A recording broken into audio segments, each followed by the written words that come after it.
Et on se retrouve pour l'interview de Laure, aka de Jolis Mots. Hello. Et on a dans le studio avec nous Talia et Nathan. Bonsoir à tous. Je laisse la parole à Talia. Enfin oui, moi je vais plutôt te laisser la parole à toi, peut-être pour te présenter, si tu veux te décrire en quelques mots. Oui, donc je m'appelle Laure, j'ai 25 ans et c'est très marrant d'être ici parce que j'étais chroniqueuse quand j'étais en master en journalisme dans une émission sur Louise Radio. Donc ça me fait trop plaisir d'être là. Et ça fait trop plaisir que pour nous en tout cas que tu sois là aussi. C'était quelle émission ? C'était du coq à l'âne par Jolan Dog. Je sais pas comment on prononce son nom de famille. Mais... Et ça me dit un truc, mais je ne pense plus qu'il le fasse encore. Non, ici, hein. C'était un truc d'actu. Ok. En fait. Il y a le vrai actu maintenant, je sais plus si. Ouais. Ça a peut-être été modifié et maintenant c'est repris sous différentes formes. Ok. Trop bien. Peut-être. J'ai vu sur ton Instagram en tout cas que tu te définissais comme parolière, chanteuse et écrivaine aussi. Donc c'est les 3 mots, j'ai écrit. Oui, voilà. Je pense que ça te décrit assez bien. Ce qui est marrant parce que avant même qu'on t'ait pour venir en émission, t'étais apparue dans Mes pour toi. Okay. Avec c'était la vidéo avec deux petites personnes et c'était Vieillir ensemble. Okay. Et du coup, ça me fait trop plaisir qu'au final ce soit moi qui t'interviewe parce que j'étais en mode c'est trop stylé. Et quand je suis retournée tantôt, j'étais en mode mais oui, c'était cette vidéo là. Mais donc voilà, tu fais des vidéos sur Instagram. Je pense que tu fais aussi d'autres choses. J'ai vu que tu as sorti un recueil, si je me trompe pas. Il vient de sortir. Enfin, en fait, il est même pas encore sorti. Il est en impression là. Ça a pris du retard. La bonne pub. Non, c'est vrai, oui. Mais c'est vrai, ouais. Donc ça, c'est mon plus gros projet là des prochains mois. Le recueil de poésie que je suis trop contente de pouvoir sortir grâce aux vidéos sur les réseaux. Et là, ça fait à peu près 1 an et demi que j'ai commencé à vraiment sortir de façon régulière des vidéos poétiques. Ouais. Et ça me fait toujours trop plaisir qu'on me dise qu'on m'ait vu dans C'est pour toi ou quoi. Ça me touche beaucoup. Non, c'est trop bien. Et du coup, ça fait 1 an et demi que tu as commencé à te lancer sur les réseaux. Mais t'écrivais déjà avant. Oui. Et qu'est-ce qui t'a poussé du coup à te lancer sur les réseaux sociaux ? Du coup, la période où j'ai commencé à écrire, c'est vraiment quand j'étais toute petite en primaire, quand j'avais 8-9 ans. Je suis du genre à garder vraiment tout ce que je fais. Du coup, j'ai gardé vraiment des fardes avec tout. Et je faisais déjà des poésies. Et c'est après une rupture, j'avais trop besoin de renouveau. Et j'avais besoin d'écrire, mais d'une façon un peu différente, de toucher un peu au montage et TikTok. Puis le journalisme, ça m'a donné envie de faire plein de trucs aussi. Et donc, j'ai posté des vidéos. Et puis, il y en a une qui a fonctionné. Et je m'y attendais pas. Et je suis devenue tiktokeuse malgré moi. Est-ce que tu as du mal avec le terme Ah ouais, influenceuse aussi, j'ai du mal, mais c'est pas vraiment ce que je fais. C'est pas vraiment des trucs de lifestyle, etc. Mais malgré moi, j'influence quand même les gens, donc je préfère créatrice de contenu. Vas-y, on va pas chipoter. Tout le monde dit toujours ça me fait rire, c'est trop mimi. Mais oui, mais en plus, ça me fait penser, je sais pas si vous vous rappelez, mais l'année passée, on a eu Monsieur Daponte qui est venu à la nuit de la radio. C'est vrai. Il m'a envoyé un cocoteur. Oui, en plus, c'est vrai. Il m'a envoyé un message justement en voyant mes stories à Louvre. Il était en mode est-ce que t'as été aux 24 heures ? Et j'avais vu qu'il était en Belgique là il y a 2 jours. Et ben figurez-vous qu'on est dans la même maison d'édition. Oh waouh! Et que lui il sort un livre aussi. Et on s'est jamais rencontrés, mais on veut trop se rencontrer et on s'entend super bien. Et vos vibes sont vraiment similaires pour le coup. Ça m'a fait directement penser à lui. Oui, ce serait trop chouette. Ce serait trop chouette. Franchement, il est trop chouette et on s'est un peu loupé parce que il est aussi. Il vient de temps en temps à Louvre. Ouais, il est tout le temps. Il était à Louvre aussi avant. Ouais, ce serait trop cool. Oui, et est-ce que tu fais du coup des partenariats avec d'autres artistes comme ça, ou possiblement avec lui. Attends, j'ai un gros bug. Avec lui, on a déjà fait une vidéo ensemble, je pense, avec Mathieu Praz aussi. Je sais pas si vous connaissez. Non, pas forcément. Ouais, j'ai fait 2-3 vidéos collab. Mais oui, avec Mathieu, on a fait une vidéo. J'ai bugué l'instant direct. Mais c'est vrai que j'en ai pas fait énormément. J'en ai fait 3, je pense, en tout dans la vie. C'est déjà très bien. Oui, c'est ça. Comment ça fonctionne, si les vibes matchent bien, etc. Oui. Parce qu'en plus, t'as fait une vidéo, je pense, sur Bruxelles, sur Flaget. Un peu comme lui, il avait fait avec Pan la Neuve et tout ça. Donc, c'était assez similaire. Je regarde mes petites questions. Je me demandais aussi, tiens, qu'est-ce qui t'inspire le plus pour écrire ? Est-ce que c'est des personnes ? Est-ce que c'est certains sentiments ? T'écris quand même beaucoup sur l'amour, sur aussi, du coup, amour, peine, rupture, etc. Donc, peut-être rebondir plus par rapport à ça. En vrai, ça peut être vraiment plein de choses. On me demande souvent si c'est des choses que j'ai vécues moi. Oui, je mentirais si je disais non, mais après, je reste inspirée de vraiment toutes les personnes que je vois, que je rencontre, mes potes. Donc, c'est un peu des émotions que je peux ressentir, mais qui sont retransmises de façon plus universelle. Oui. Donc, ouais, vraiment cliché, mais tout ce qui m'entoure, tout ce que les gens peuvent vivre, les trucs par lesquels on peut tous et toutes passer, qui sont très simples, mais qui sont parfois durs à exprimer.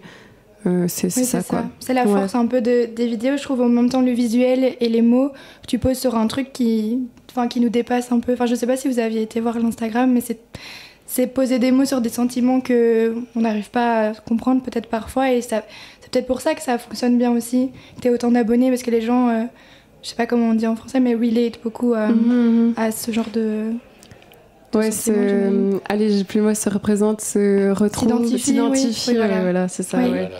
Ouais, c'est vrai, c'est un peu ça, et c'est ce qu'on me dit très souvent en fait.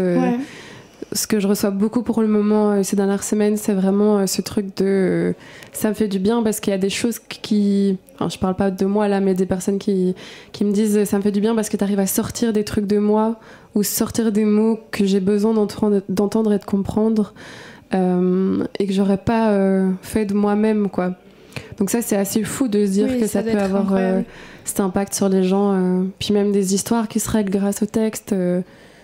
Ouais, ça me dépasse aussi, hein. C'est quelque chose que j'imagine pas, mais ça me fait beaucoup du bien. Et puis parfois on se demande un peu pourquoi est-ce qu'on fait ça, et pourquoi est-ce qu'on le fait dans le temps, et est-ce que vraiment ça sert à quelque chose. Et donc c'est le genre de message qui fait vraiment plaisir. Qui font sens, quoi, oui, clairement. Et même par rapport au visuel, parce que du coup j'imagine qu'écrire des textes, ça devient peut-être assez naturellement, ou t'as une certaine manière de faire, mais pour tout ce qui est vidéo, je me demandais aussi, tiens, c'est toi qui te dis à ce moment-là, ça irait bien pour ce genre d'atmosphère, de texte, ou enfin, comment ça se passe au niveau création de contenu, littéralement La plupart du temps, c'est plus des moments que je vis. Là, par exemple, tantôt, j'étais posée au lac, j'ai vu un mec qui s'entraînait avec son espèce de parapente, j'étais en mode « Oh, c'est joli ».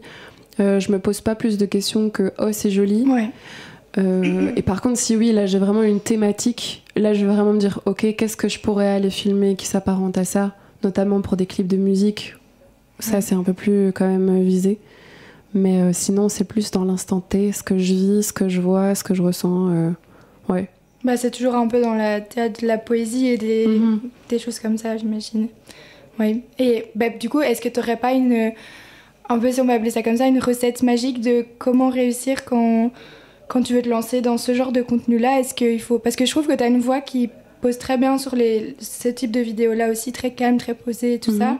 Est-ce que pour toi, il y a des éléments hyper importants qu'il faut avoir avant de se lancer dans ce genre de contenu-là? Dans ce genre. Ou l'esthétique aussi, ou je sais pas... Il faut, je pense, s'entraîner à écrire comme si on parlait. S'entraîner à écrire de façon différente. Ça, c'est vraiment plus pour la notion écriture... Essayer plein de textes différents, parler en je, parler en il, essayer d'exprimer ses émotions, mais aussi celles des autres. Pour la partie de poser sa voix, j'ai l'impression que c'est très naturel chez moi. Je crois que je lis mes textes depuis que je suis petite à moi-même, et donc c'est assez naturel, mais je pense si tous et toutes on s'entraîne à le faire, si on s'entraîne à lire nos textes, à justement modifier un petit peu le texte pour qu'il puisse coller un peu plus à quelque chose d'oral, c'est quelque chose qui doit être assez atteignable pour tout le monde. Et pour la question, un peu direction artistique, là j'ai l'impression...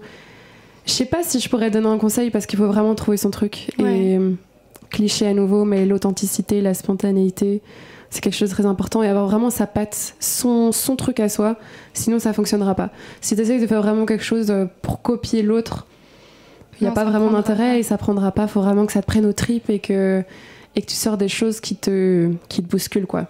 Il faut créer pour soi avant de créer pour les autres, quoi. Ouf. Et pour extérioriser aussi, pour s'amuser. Très important. Mais c'est comme ça que ça dure dans le temps aussi, j'imagine. Enfin, si tu copies juste du contenu, c'est pas viable, quoi. Et c'est pas du tout stimulant non plus en tant qu'artiste. Ouais, non, c'est sûr. Ok. Je sais pas s'il nous reste un peu de temps ou c'est... Oui, okay. Tu as encore un peu de temps. Oui, j'avais juste une dernière petite question, parce que du coup, je sais pas trop comment définir ça, mais donc tu t'as dit que t'étais aussi chanteuse. J'ai vu moins de vidéos là-dessus. Je sais pas si c'est parce que c'est nouveau ou juste c'est pas ce que tu montres en premier sur les réseaux. Mais peut-être me parler de ça. Du côté un peu chanson. Oui, voilà. Ça, en fait, c'était vraiment hyper random. Donc, dans mes notes, j'avais une to-do list en mode, ok, un jour j'ai envie de sortir une chanson. MDR, je suis pas du tout chanteuse. Et puis c'est parti d'une blague et en fait, je l'ai vraiment fait. Je sais pas comment vous dire, c'était hyper random. J'ai envoyé un vocal à un pote qui a fait une prod dessus. Et puis, enfin, en quelques semaines, en fait, j'étais en studio pour poser le texte. Et en fait, ma première chanson a pas mal fonctionné quand même pour une première chanson. J'en ai posté une deuxième et je suis toujours en recherche un peu de ça. Okay. De quelle direction artistique j'ai envie. C'est un mélange entre slam, spoken words. C'est vrai que ça ressemblait quand même vachement à du slam, ouais. C'est ce que je m'étais dit. Et donc c'est encore une grosse découverte pour moi. J'ai pas encore Je vois quelqu'un d'ailleurs pour me conseiller là-dedans lundi prochain, parce que c'est encore très flou. Autant l'écriture c'est très établi, autant la musique c'est très flou. Mais il y a une demande. J'ai fait mon premier concert il y a pas longtemps, c'était trop bien. Ah, c'est trop chouette. Ouais. Mais c'est vrai, j'en pose moins. Je pose plus en fait quand il y a une chanson qui va sortir. Et là, il y en a une qui sort mi-novembre. Ok. Le petit teasing. Et ça. Quelqu'un me dit que c'est la meilleure des 3 que je vais sortir. Oh waouh. Et non, franchement, j'ai trop hâte. Donc ouais. Là, vous allez bientôt revoir des vidéos de musique du coup. Ok, trop cool. Mais peut-être que tu peux redonner tes comptes Insta, enfin tes identifiants, comme ça les gens savent où te retrouver. Du coup, c'est des jolis mots. Et mots, c'est MAUX avec un petit tiret vers le bas sur Instagram. Et sur TikTok, c'est juste des jolis mots MAUX, mais sans tiret, je pense. Voilà, pour moi, c'est trop parfait. bien. Merci beaucoup. Merci à toi d'avoir pris ton temps.